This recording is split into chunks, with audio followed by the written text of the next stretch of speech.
Hello, welcome to Kalyani vlog.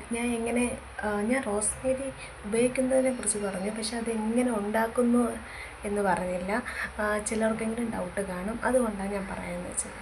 ഞാൻ ഒരു പാത്രത്തിൽ വെള്ളം എടുത്തിട്ട് അതിൽ മുന്നേ ഉണ്ടാക്കിയ റോസ്മേരി അത് അരിച്ച് ഉണക്കി വെച്ചിരിക്കും. അതും കൂടെ ഞാൻ ഈ വെള്ളത്തിൻ്റെ കൂട്ടത്തിട്ടിട്ട് കുറച്ച് പുതിയതും കൂടെ എടുത്തിട്ടിട്ട് അതിൻ്റെ കൂടെ 2 ചെമ്പരത്തി പൂവും കുറച്ച് വെള്ളവും കൂടെ വെച്ച്, കുറച്ചല്ല കൂടുതൽ വെള്ളവും കൂടെ വെച്ച് നന്നായിട്ട് ചൂടാക്കിയതിന് ശേഷമാണ് അത് തണുത്തതിന് ശേഷം അരിച്ച് ആ വാട്ടർ അപ്ലൈ ചെയ്യാണ് ഞാൻ ചെയ്യുന്നത്.